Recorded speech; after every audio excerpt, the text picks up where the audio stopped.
Beautiful view, isn't it? What you're looking at behind me is my hometown, Canberra, the capital city of Australia.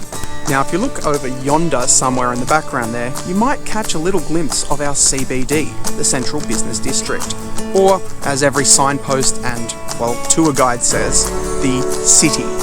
However, if you're actually from Canberra, you'll find that you don't call it the city. In fact, if somebody calls it the city, it's probably a good way to tell that they're a tourist and not actually a local. You see, we call it civic. Why? Well, there's a big story behind that, but I won't get into that at the moment because that's not what we're on about today. So let's play the intro and then I'll tell you what's happening.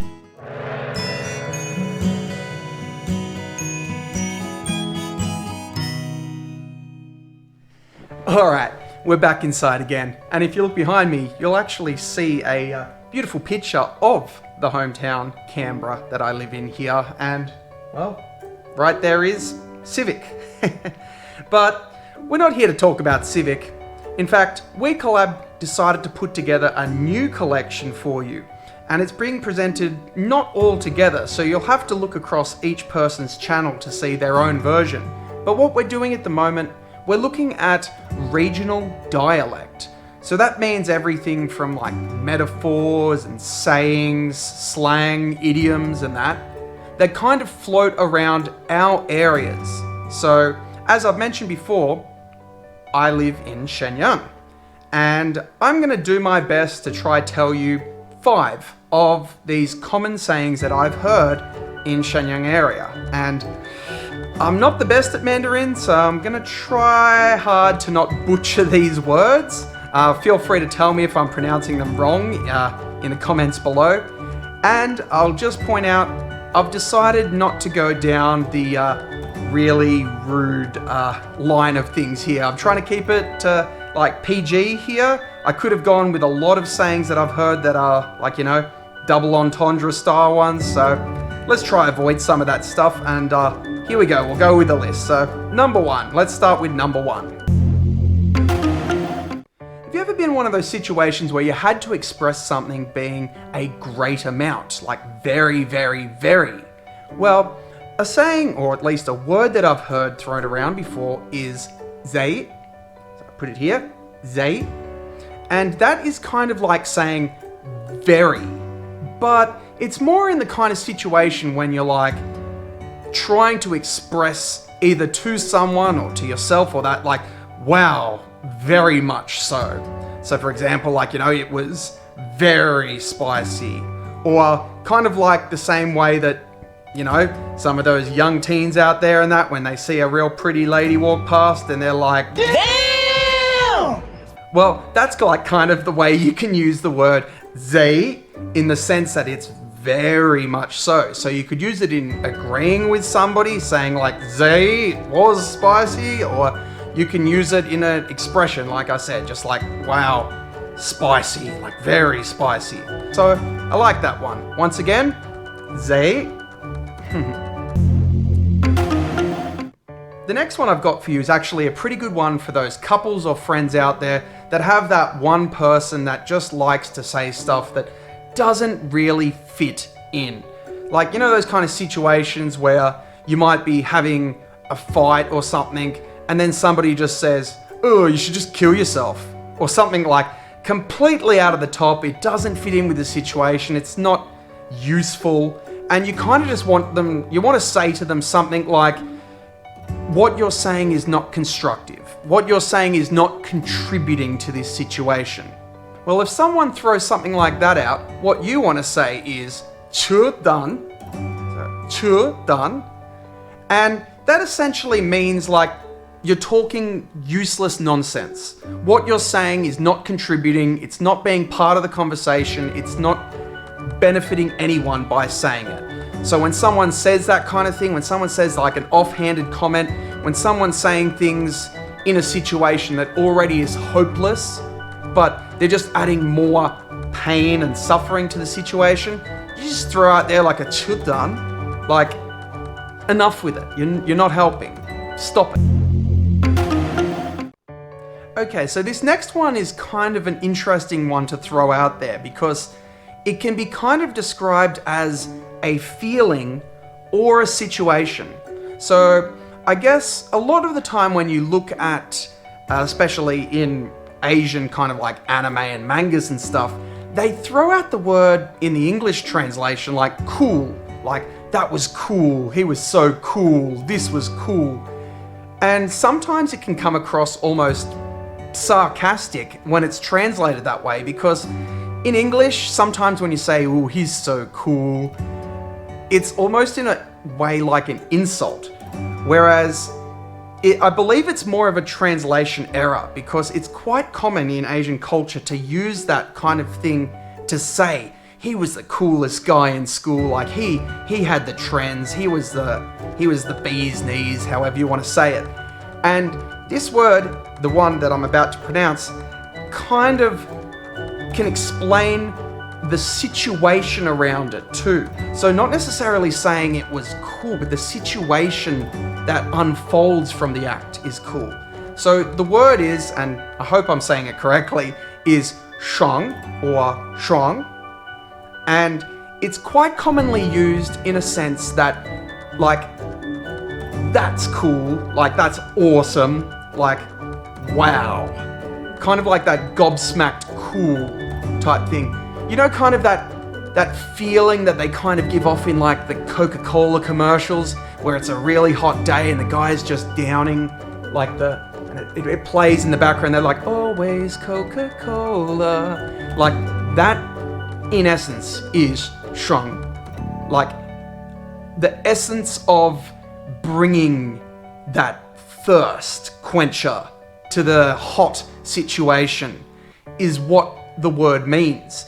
It's finding what is needed and achieving it becomes shuang. So it like I said, you could be saying it as observing someone. You could be observing someone and have done something just so perfect. Like, and when I say something so perfect, I don't mean like, wow, that was cool. Not in the same way we throw out cool. It's more in the way where it's just like when things just fall into place, like a Rube Goldberg machine that you just cannot believe everything is working so well. That is when it becomes shuang, like nice, like bam. So one more time for you there, and hopefully I don't say it incorrectly. Shuang, which kind of means like that cool, excited, but situated cool or excited. So not saying he's cool, it's saying that's cool, that's awesome, that's perfect, like boom. So this next one's a bit of an interesting one because it's kind of not that appropriate as far as Western culture goes, but it's still quite prominent when you go to Asia and you see the way that people talk or react. And what I mean by that is that if you go to a lot of Asian countries still, they have that kind of, remember back in the 90s where it was kind of funny to like, you know, say, oh, that's gay, or do like the kind of like gay jokes, or they're kind of like homophobic type jokes that were funny to make people uncomfortable. Well, that's essentially what this next one floats about. Because you see, the sentence, Alton, is quite common in Shenyang among, well, mostly males. But yeah, it's kind of like throwing out that, like, Alton, oh, don't, like, it's kind of in its translation, it's like you're making me vomit, like you're making me sick with the level of, like, lovey-dovey gooiness that shouldn't be cast upon me, or shouldn't be cast upon them.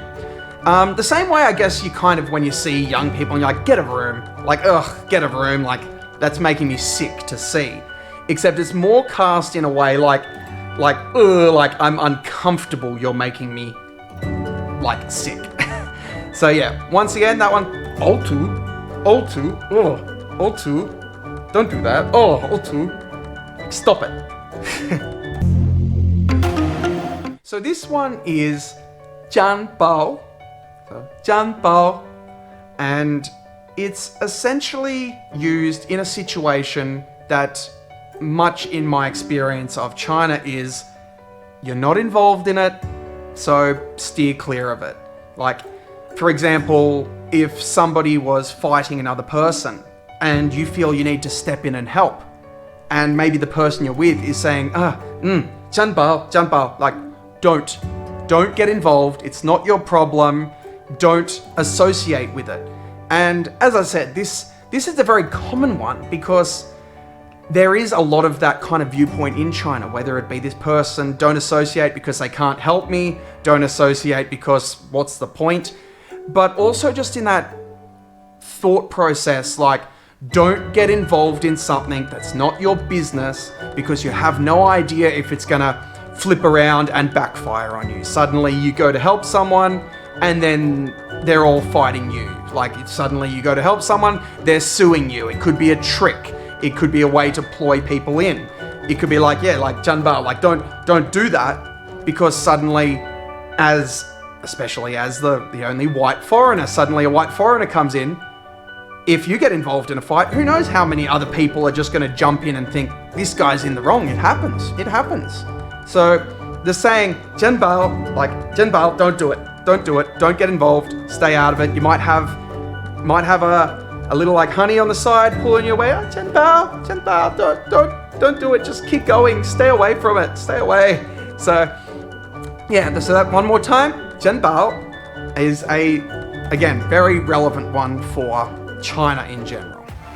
Alright, so I hope you enjoyed a couple of these ones I've thrown out here. It's been a lot of fun kind of looking into and trying to understand. I hope I didn't butcher them too much. I hope you could understand what I'm saying. Hopefully some of the people up more northeasternly in like Shenyang area and that can hear some of these and they're like, yes, I know these. And if you're looking for some other ones that you maybe would like to learn some more ones and hear some different ones, different dialects, different areas of China, as I mentioned, WeCollab is chucking together a bunch of these, so I've put a bunch of links in the description below.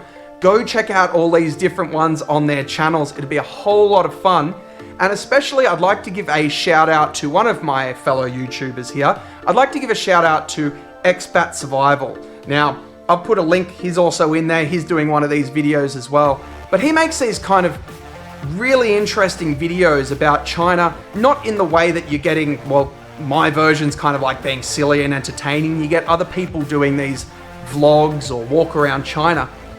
He likes to make videos that are essentially helping people that are either in China and don't understand or want to visit China and need to learn a little bit about. Maybe it's getting a credit card, maybe it's how to rent a bike, maybe you don't know how to do certain things, maybe you get in a bit of trouble and you need to call some helpline.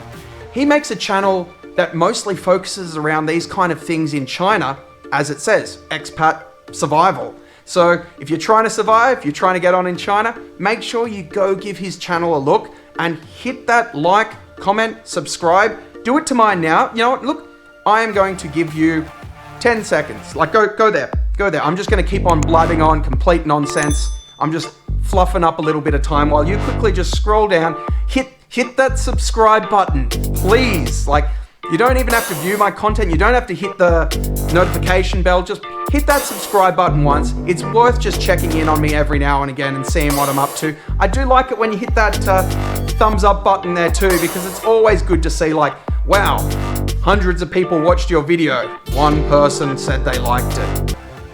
Come on guys. Give it a like, give it a subscribe, hit that notifications bell if you want to see more. I'm the Straya guy in China, and I don't have a clever sign off.